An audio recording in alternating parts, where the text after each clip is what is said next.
I received the precious gift with a kind of reverential feeling, and I preserve it as a valuable relic.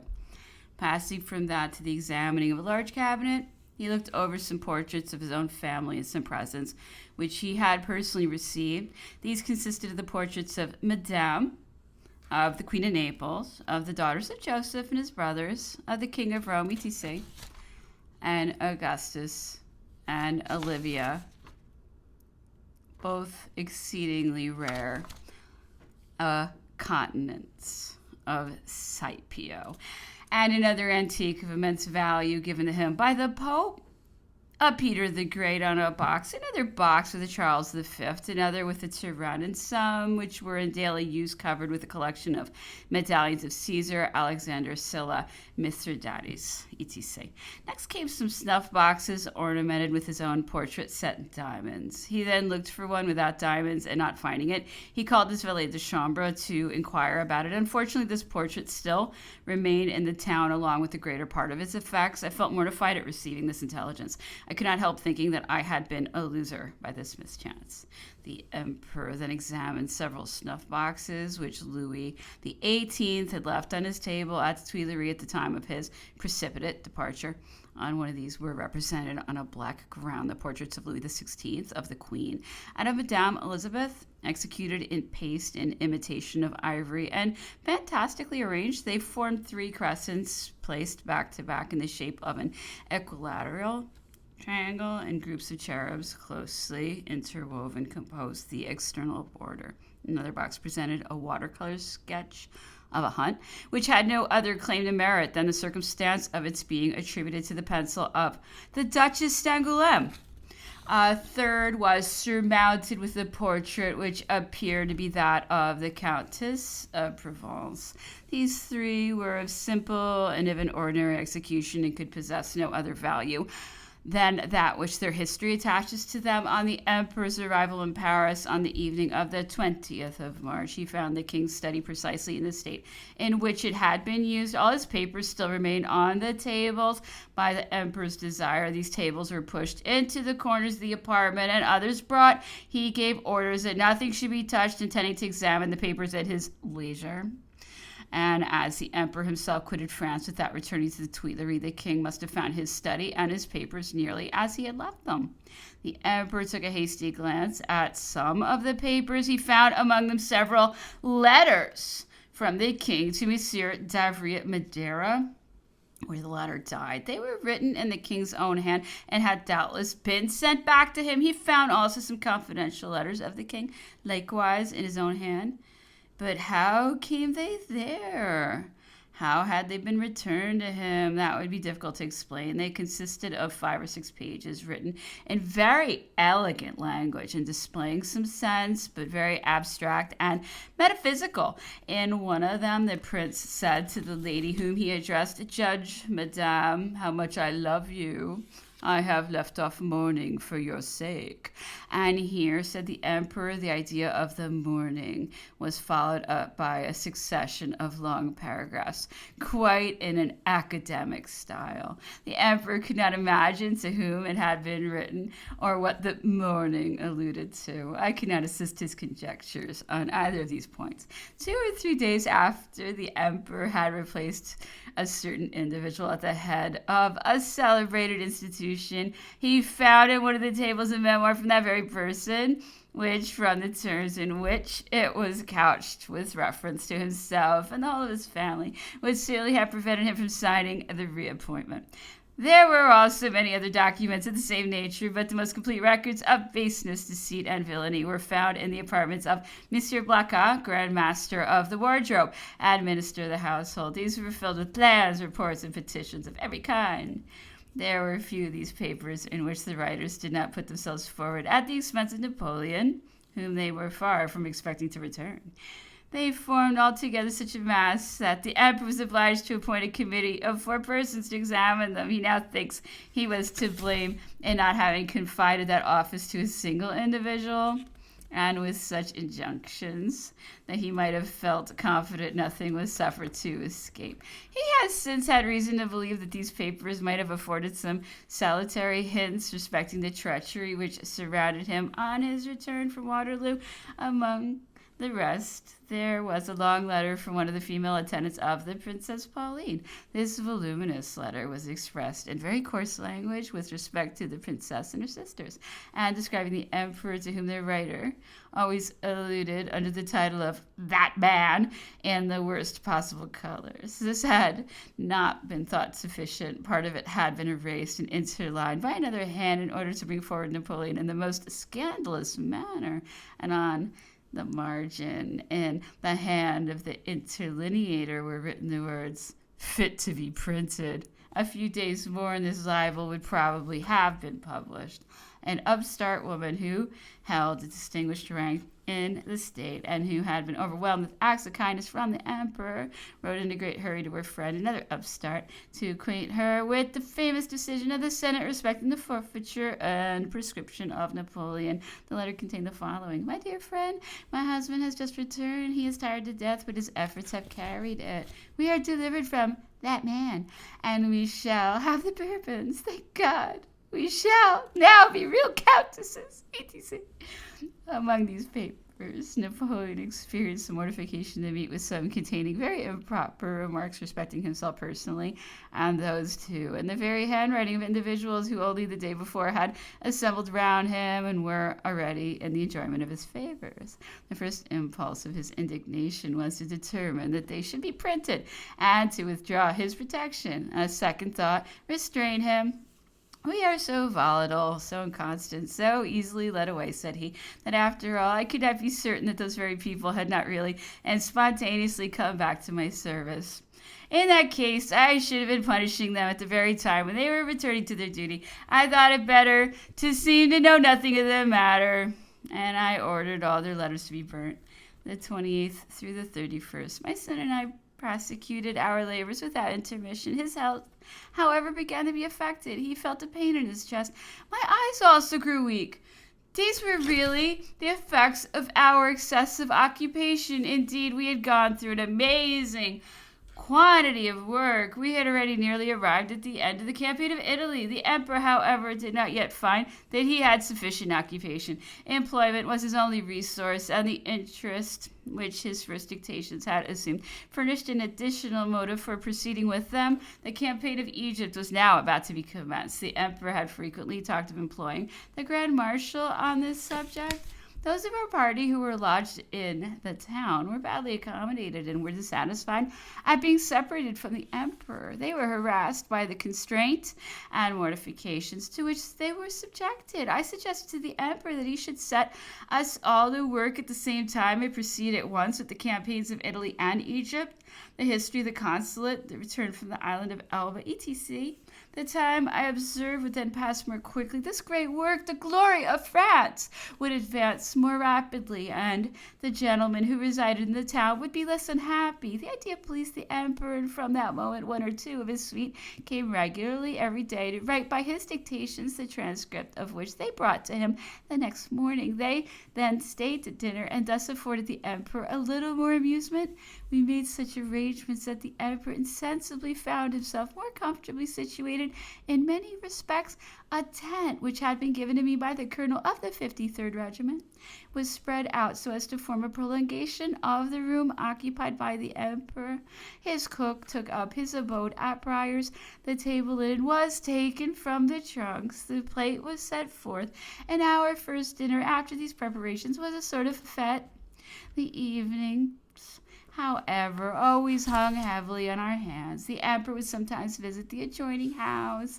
At other times he would endeavor to leave his chamber to walk, but more frequently he remained within doors and tried to pass the time in conversation until 10 or 11 o'clock. He dreaded retiring to bed too early, for when he did so, he awoke in the night, and in order to divert his mind from sorrowful reflections, he was obliged to rise and read. One day at dinner the emperor cast his eyes on one of the dishes of his own campaign service, on which the royal arms had been engraved.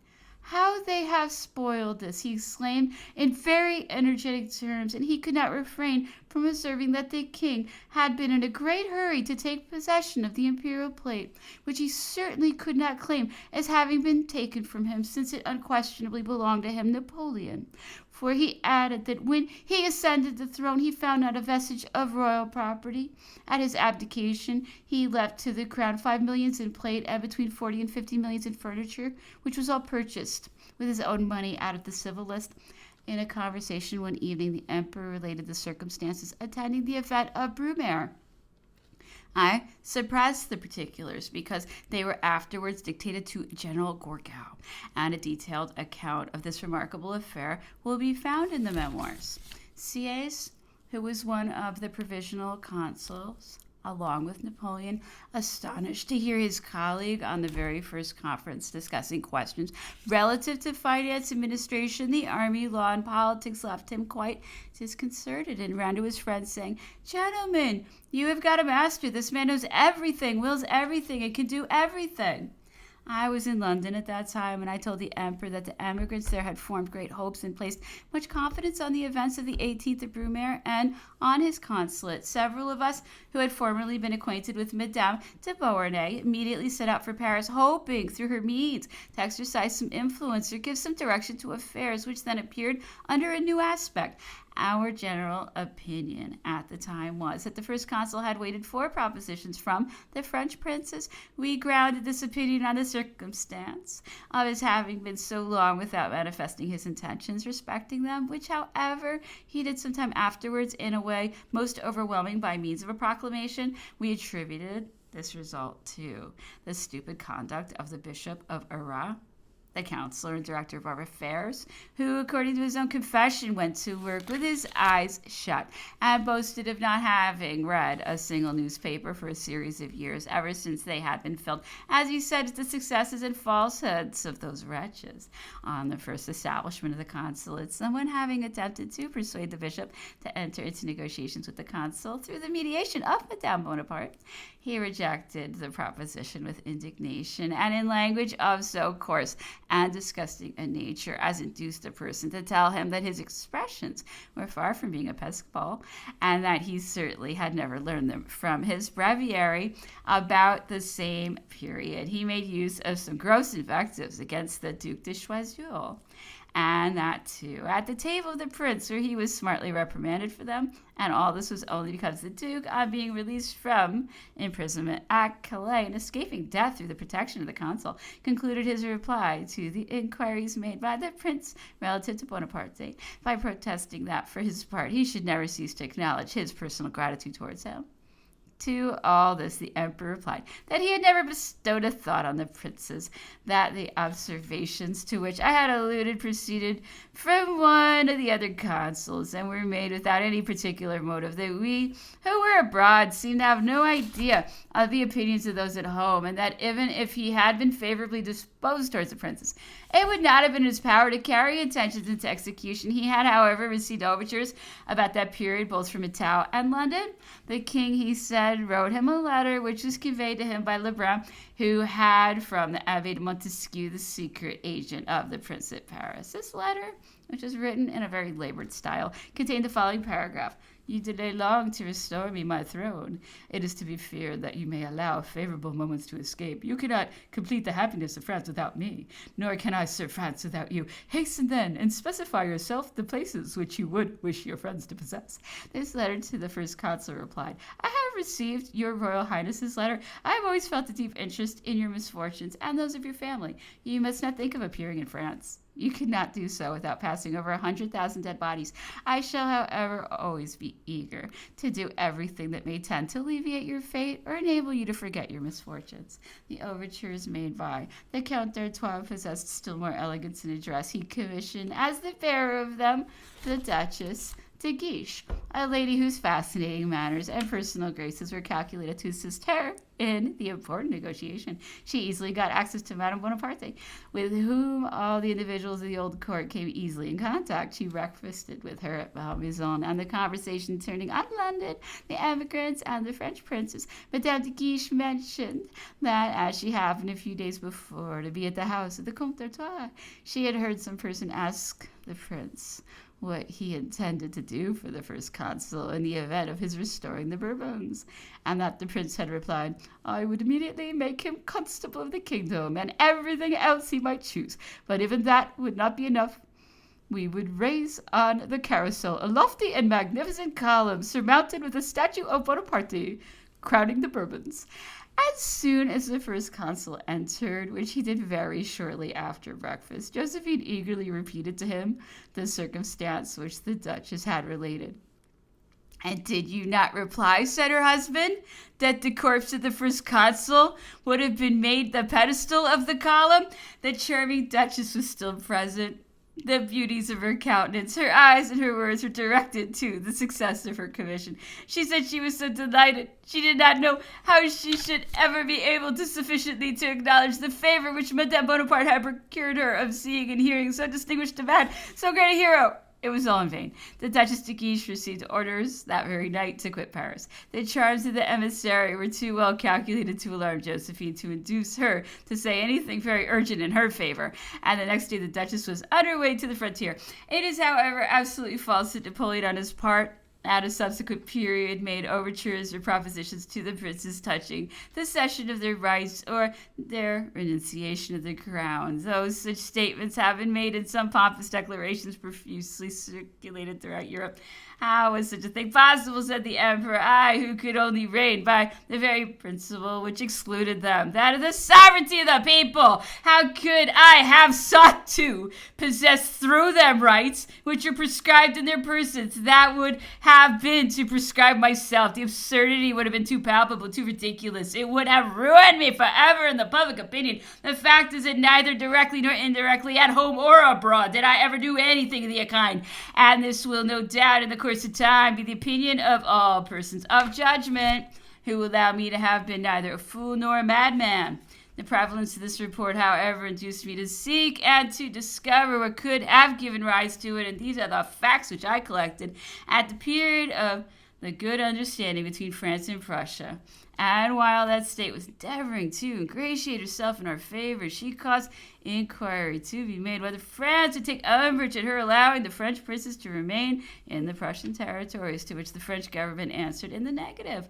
Emboldened by this reply, Prussia next inquired whether we should feel any great repugnance to furnish them through her medium with an annual allowance. To this our government also replied in the negative, provided that Prussia would be responsible for their remaining quiet and abstaining from all intrigue. The negotiation of this affair being once set on foot between the two countries, heaven knows what the zeal of some agent, or even the doctrines of the court of Berlin, which did not accord with ours, may have proposed. This furnished no doubt the motive and pretext, if indeed any really existed, for the fine letter of Louis XVIII, to which all the members of his family so ostentatiously adhered. The French princes eagerly seized that opportunity of reviving the interest and attentions of Europe, which had been by this time totally withdrawn from them.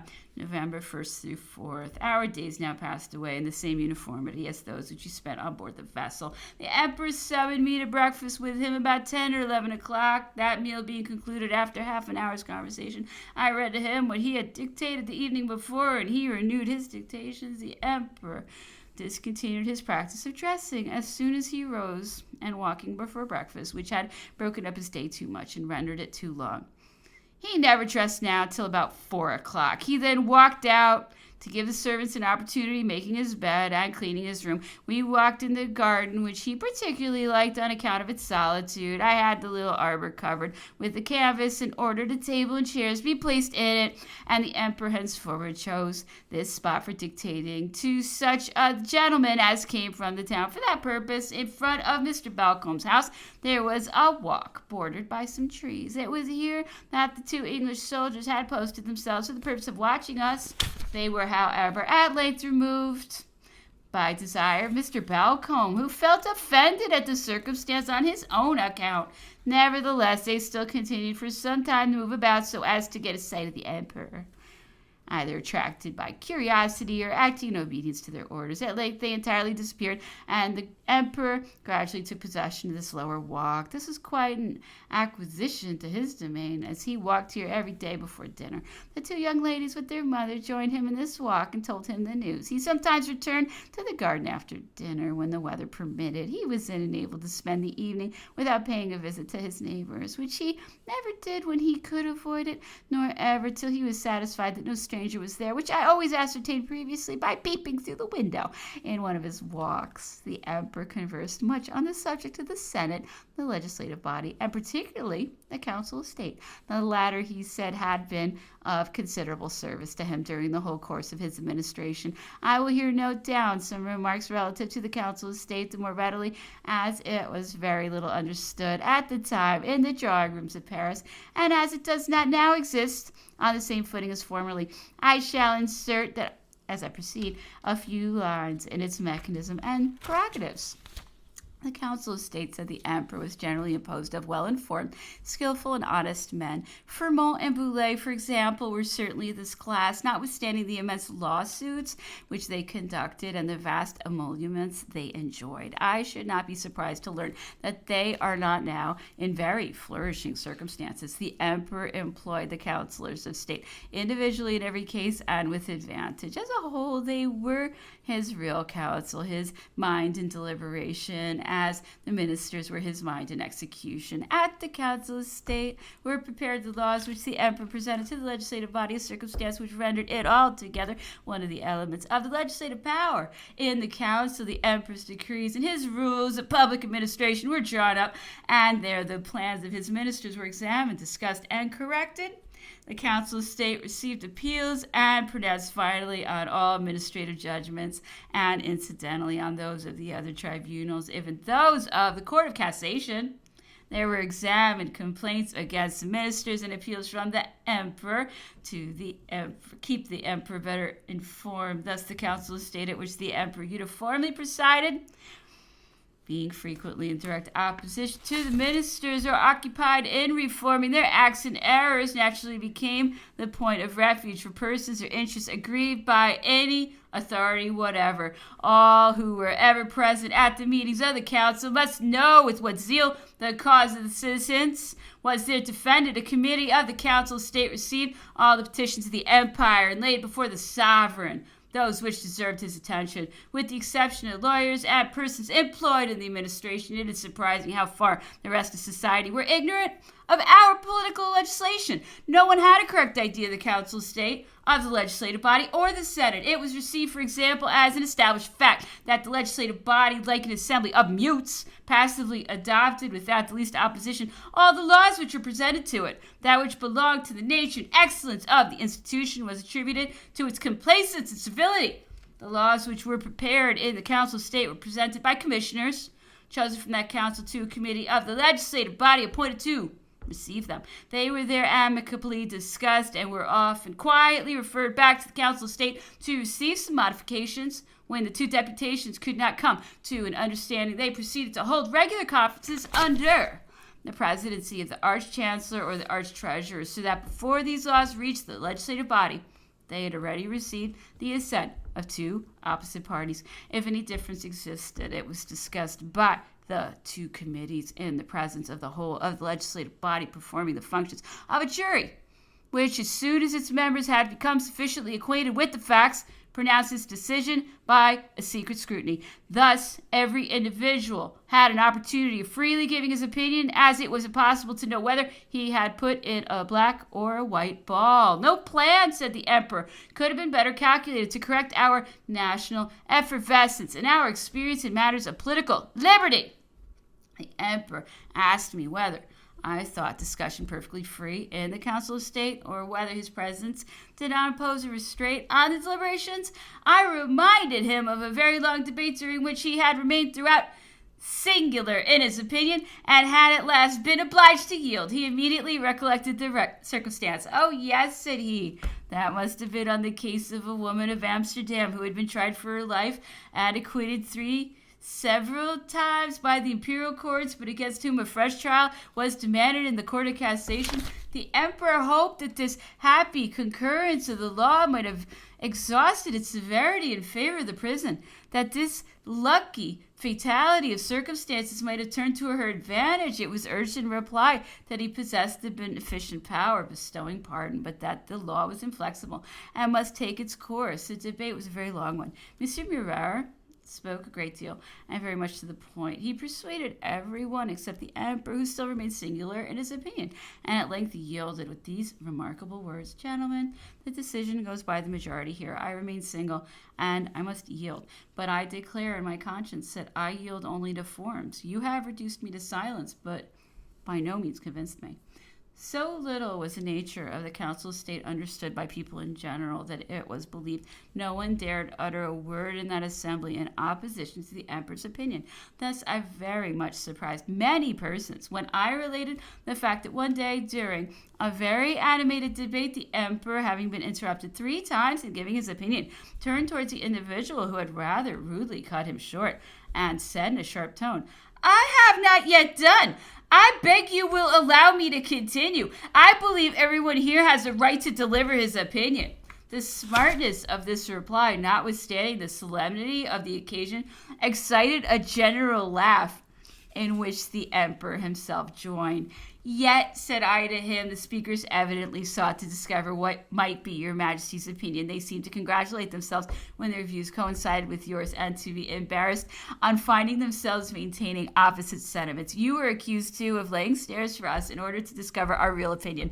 However, when the question was once started, self-love and the warmth of argument contributed, along with the freedom of discussion, which the emperor encouraged, to induce everyone to maintain his own opinion.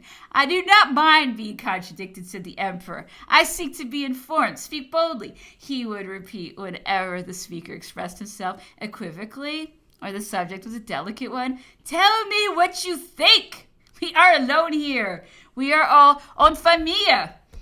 I have been informed that under the consulate, or at the commencement of the empire, the emperor opposed an opinion of one of the members, and through the warmth and obstinacy of the latter, the affair at length amounted absolutely to a personal misunderstanding. Napoleon commanded his temper and was silent, but a few days after, seeing his antagonist at one of the public audiences, he said to him in a half-earnest manner, "You are extremely obstinate, and if I were equally so, at all events, you are in the wrong to put power to the trial.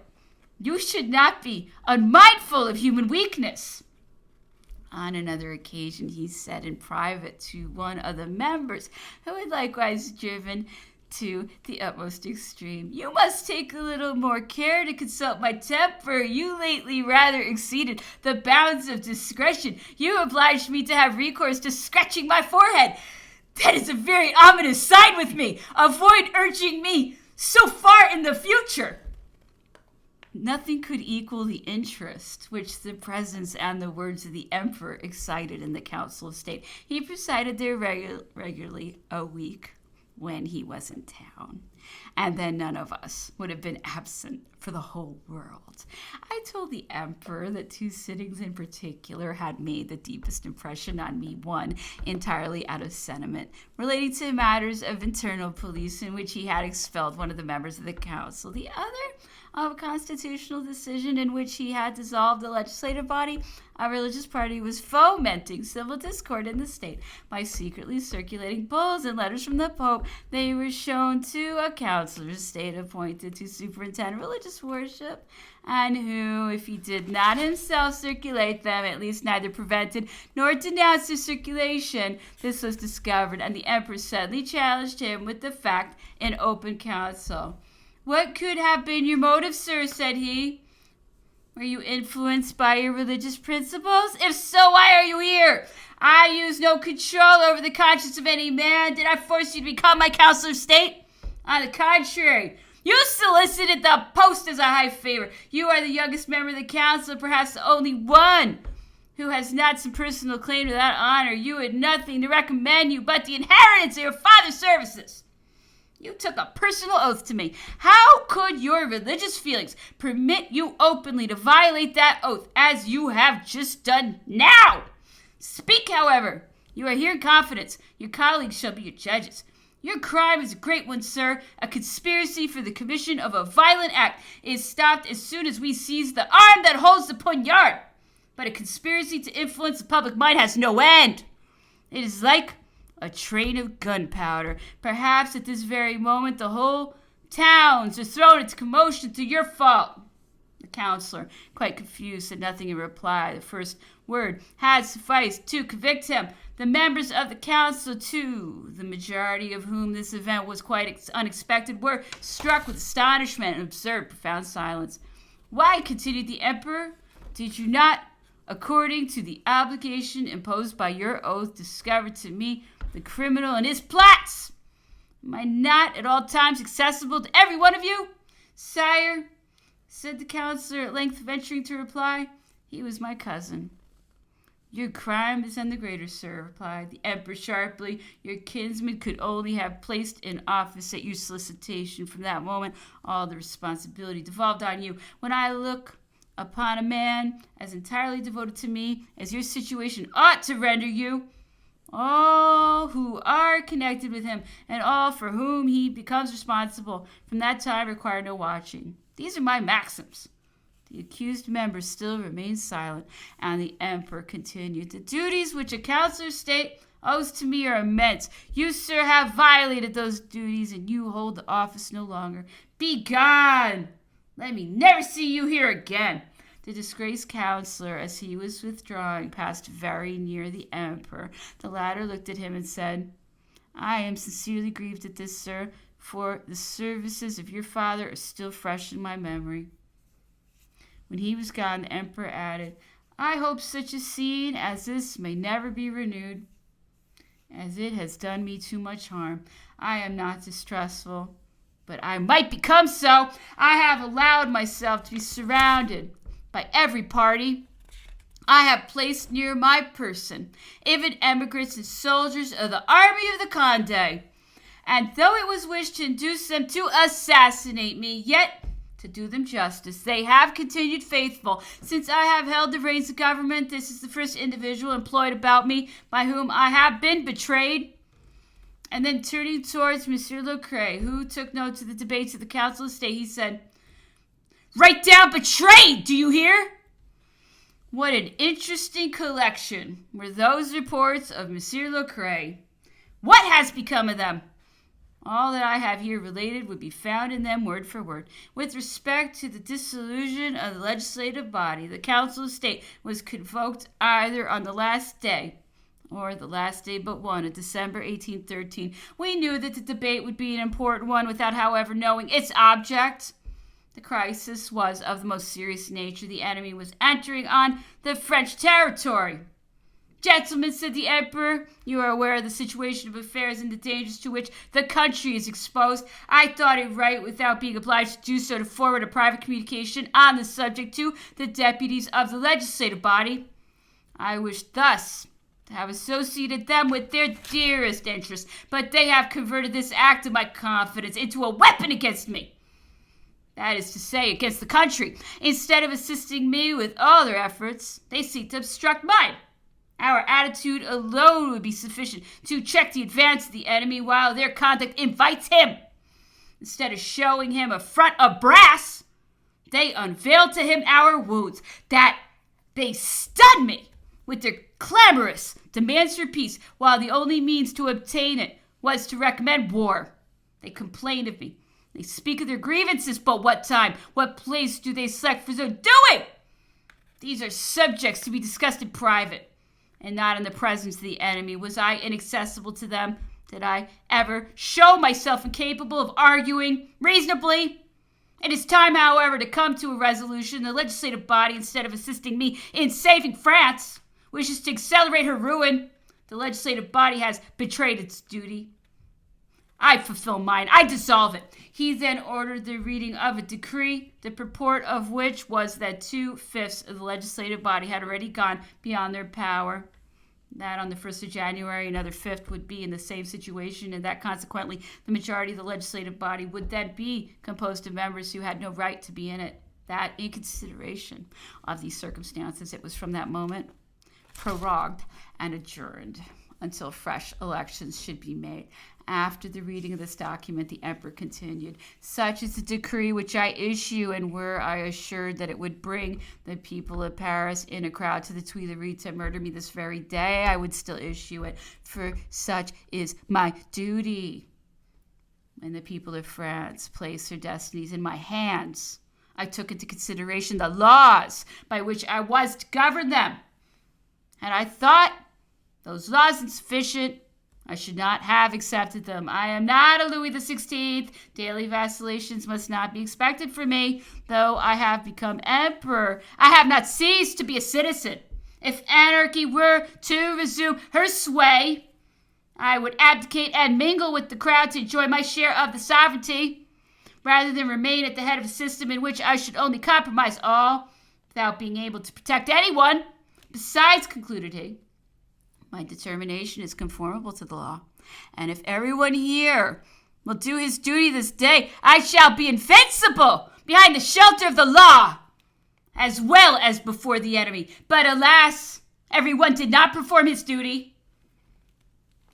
Contrary to the received opinion, the emperor was far from being in arbitrary temper, and he was so willing to make concessions to his council of state that he has frequently been known to submit to discussions or even to annul a decision that he had adopted, because one of the members might afterwards privately advance a new argument or hint that the personal opinion of the emperor had influenced the majority. Let the chiefs of the sections be referred to on this head. The emperor was accustomed to communicate to members of the institute every scientific idea that occurred to him, and also to submit his political ideas to councilors of state. He often did this with private, never secret views. It was a sure way, he said, to go to the heart of question, to ascertain the powers of a man and his political bias, to take measure of his discretion. etc. I know that in the year 7 he submitted to 3 councilors of state the consideration of a very extraordinary question, namely the suppression of the legislative body. It was approved by the majority, but one opposed it strenuously. He spoke at great length and much to the purpose. The emperor, who had listened to the discussion with great attention and gravity, without uttering a single word or suffering any indication of his opinion to escape him, closed the sitting by observing, "A question of so serious a nature deserves to be maturely considered. We will resume the subject." But it was never again brought forward. It would have been well had the same precautions been adopted at the time of the suppression of the tribunate, for that has always continued to be a great subject of declamation and reproach. As for the emperor, he viewed it merely as a suppression of an expensive abuse and an important economical measure. It is certain, said he, the tribunate was absolutely useless, while it cost nearly $500,000. I therefore suppressed it. I was well aware that an outcry would be raised against the violation of the law, but I was strong. I possessed the full confidence of the people, and I considered myself a reformer. This at least is certain, that I did all for the best. I should, on the contrary, have created the tribunate, had I been hypocritical or evil disposed, for who can doubt that it would have adopted and sanctioned when necessary my views and my intentions. But that was what I never sought after the whole course of my administration. I never purchased any vote or decision by promises, money, or places, and if I distributed favors to ministers, councilors of state, and legislators, it was because there were things to give away. And it was natural and even just that they should be dealt out amongst those whose avocations brought them in contact with me. In my time, all constituted bodies were pure and irreproachable, and I can firmly declare that they acted from conviction. Malevolence and folly may have asserted the contrary, but without ground. Those bodies were condemned. It was by persons who knew them not, or wished not to know them. And the reproaches that were leveled at them must be attributed to the discontent or opposition at the time, and above all, to that spirit of envy, detraction, and ridicule, which is so particularly natural to the French people. The Senate has been much abused. Great outcry has been raised against its servility and baseness, but declamation is not proof. What was the Senate expected to do? To refuse conscripts? Was it wished that the committees of personal liberty and of the liberty of the press should bring disgrace upon the government, or that the Senate should do what was done in 1813 by a committee of the legislative body? But where did that measure lead us? I doubt whether the French people are now very grateful for it. The truth is that we were placed in forced and unnatural circumstances. Men of understanding knew this, and accommodating themselves to the urgency of the moment. It is not known that in almost every important measure the senators, before they gave their votes, came to communicate to me privately and sometimes very decidedly their objections and even their refusal. And they went away convinced either by my arguments or by the necessity and urgency of affairs. If I never gave publicity to this fact, it was because I governed conscientiously and because I despised quackery and everything like it. The votes of the Senate were always unanimous because their conviction was universal. Endeavors were made at the time to cry up an insignificant minority whom the hypocritical praises of malevolence, together with their own vanity or some other perversity of character, excited to harmless opposition. But did the individuals composing that minority evince in the last crisis either sound heads or sincere hearts? I once more repeat that the career of the Senate was irreproachable. The moment of its fall was alone disgraceful, culpable, without right, without power, and in violation of every principle. The Senate surrendered France and accomplished her ruin. That body was the sport of high intriguers, whose interest it was to discredit and degrade it, and to ruin one of the great bases of the modern system. It may be truly said that they succeeded completely, for I know of nobody that ought to be described in history with more ignominy than the French Senate. However, it is but just to observe that the stain rests not on the majority, and that among the delinquents were a multitude of foreigners who will at least be in future indifference to our honor and interests.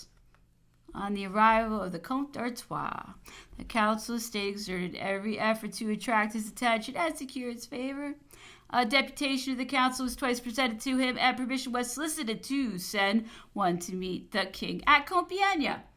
To this solicitation, the lieutenant general of the kingdom replied that the king would willingly receive the individual members of the council, but that the sending of a deputation was a thing not to be thought of. It was true that the gros bonnets, that is to say, the chiefs of the section, were absent.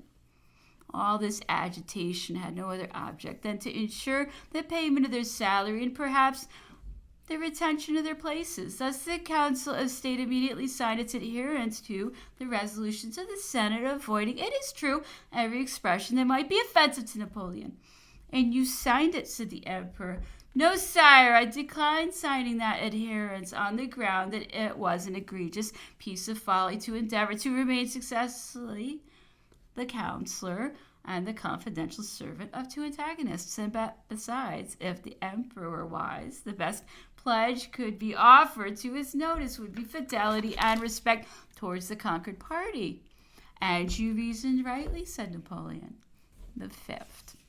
Nearly all our party were assembled round the emperor in the garden. Those who were lodged in the town complained much of the inconvenience and continual vexations to which they were exposed. The emperor for the last fortnight had laid down the rule of making no communication on this head except by writing, which he conceived to be the master most suitable and best calculated to produce the wished for result. He had drawn up a note on this subject, which should have been delivered some days ago, but which had been neglected. He alluded several times to this business, and in a tone of displeasure. All his indirect arguments and observations applied to the Grand Marshal. The latter at length took umbrage, for who is not rendered irritable by misfortune? He expressed himself in rather pointed language. His wife, who was standing near the garden gate, despairing of being able to appease the storm, withdrew. I had now an opportunity of observing how the impressions produced by this circumstance succeeded each other with rapidity in the emperor's mind. Reason, logic, and it may be added sentiment always prevailed. If, said he, you did not deliver the letter because you considered it to be couched in offensive terms, you performed a duty of friendship. But surely this did not require a delay of more than 24 hours. A fortnight has elapsed without your mentioning it to me. If the plan was faulty, if the letter was ill expressed, why not have told me so? I should have assembled you all to discuss the matter with me. We all stood near the arbor at the extremity of the path, while the emperor walked back and forth before us. At a moment when he had gone to a little distance from us and was out of hearing, the Grand Marshal, addressing himself to me, said, "I fear I have expressed myself improperly, and I am sorry for it." "We will leave you alone with him," said I. "You will soon make him forget the offense." I accordingly beckoned the other individuals who were present to leave the garden. In the evening, the emperor, conversing with me about the events of the morning, said, "It was after we had made it up with the Grand Marshal. It was before the misunderstanding with the Grand Marshal, and other things of the same sort, which proved that the affair had left no impression on his heart." The 6th. The emperor was somewhat unwell and employed himself in writing in his chamber. He dictated to me the portraits of the generals of the army. Massena, Augereau, Serrurier, and Massena was endowed with extraordinary courage and firmness, which seemed to increase in excessive danger. When conquered, he was always as ready to fight the battle again as though he had been the conqueror. Augereau, on the contrary, seemed to be tired and disheartened by victory, of which he always had enough. His person, his manners, and his language gave him the air of a bravo. This, however, says the narration, he was far from being when he once found himself sated with honors and riches, which he had bestowed upon himself on every occasion that offered, and by every means in his power. Serrurier, who retained the manners and severity of an old major of infantry, was as honest and trustworthy man, but an unfortunate general, etc. For the details of these individuals will be found in the campaigns of Italy. Among the various subjects of the day's conversation, I note down what the emperor said respecting the armies of the ancients. He asked whether the accounts of the great armies mentioned in history were to be credited. He was of opinion that those statements were false and absurd. He placed no faith in the descriptions of the innumerable armies of the Carthaginians in Sicily. Such a multitude of troops, he observed, would have been useless in so considerable an enterprise, and if Carthage could have assembled such a force, a still greater one would have been raised in Hannibal's expedition, which was of much greater importance, but in which not more than 40 or 50,000 men were employed. He did not believe in the accounts of the millions of men composing the forces of Darius and Xerxes, which might have covered all Greece, and which would doubtless have been subdivided into a multitude of partial armies. He even doubted the whole of that brilliant period of Greek history, and he regarded the famous Persian War only as a series of those undecided actions in which each party claims the victory. Xerxes returned triumphant after taking, burning, and destroying Athens, and the Greeks exulted in their victory because they had not surrendered at Salamis. With regard to the pompous accounts of the conquest of the Greeks and the defeat of their numberless enemies, it must be recollected, observed the emperor, that the Greeks who wrote them were a vain and hyperbolical people, and that no Persian chronicle has ever been produced to set our judgment right by contrary statements. But the emperor attached credit to Roman history, if not in its details, at least in its results, because these were facts as clear as daylight. He also believed the descriptions of the armies of Genghis Khan and Tamerlane, however numerous they are said to have been, because they were followed by gregarious nations who on their part were joined by other wandering tribes as they advanced. And it is not impossible, observed the emperor, that Europe may one day end thus. The revolution produced by Huns, the cause of which is unknown, because the tract is lost in the desert, may at a future period be renewed.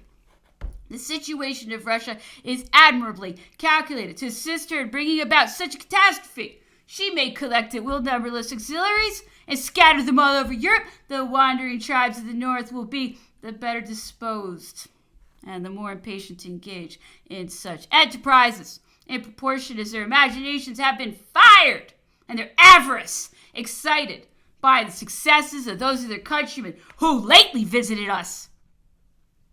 The conversation next turned on conquest and conquerors, and the emperor observed that to be a successful conqueror it was necessary to be ferocious, and that if he had been such, he might have conquered the world. I presume to dissent from this opinion, which was doubtless expressed in a moment of vexation. I represented that he, Napoleon, was precisely a proof of the contrary, that he had not been ferocious and yet had conquered the world, and that with the manners of modern times, ferocity would certainly never have raised him to so high a point. I added that at the present day terror could never subject us to the control of an individual man, and that dominion was to be secured only by good laws, joined to greatness of character, and that degree of energy which is proof against every trial in him who is charged with the execution of the laws. These, I affirmed, were precisely the causes of Napoleon's success and of the submission and obedience of the people over whom he ruled. The convention was ferocious and inspired terror. It was submitted to but could not be endured. Had the power been vested in an individual, his overthrow would soon have been accomplished. But the convention was a hydra. Yet how many attempts were hazarded for its destruction? How many dangers did it escape as if by miracle? It was reduced to the necessity of bearing itself amidst its triumphs. For a conqueror to be ferocious with success, he must of necessity command troops who are themselves ferocious, and he must wield dominion over unenlightened people. In this respect, Russia possesses an immense superiority over the rest of Europe. She has a rare advantage of possessing a civilized government and barbarous subjects. Their information directs and commands, while ignorance executes and destroys. A Turkish sultan could not long govern any enlightened European nation. The empire of knowledge would be too strong for his power. Speaking on another subject, the emperor observed that if the French people had less energy than the Romans, they at least evinced greater decorum. We should not have killed ourselves as the Romans did under the first emperors, but at the same time we should have afforded no examples of the turpitude and servility that marked the later periods of the Roman Empire.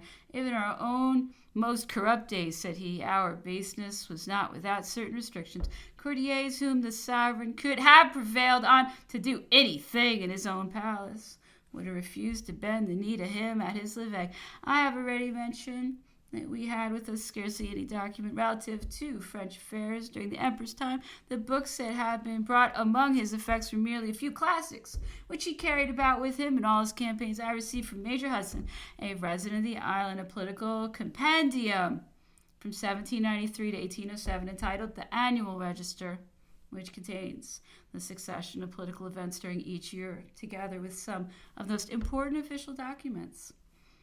In our destitute circumstance, this was a valuable acquisition. The 7th, the emperor breakfasted alone and was engaged during the day in dictating to the Grand Marshal and Monsieur de Montholon. In the evening, as the emperor and I were walking together in the lower path, which had now become the favorite resort, I informed him that a person of consequence whose ideas and statements might become the channel of mediation between ourselves and the ruling world and influence our future destiny had, with sufficiently significant forms and preambles, invited us to tell him conscientiously what we believed to be the emperor's notions on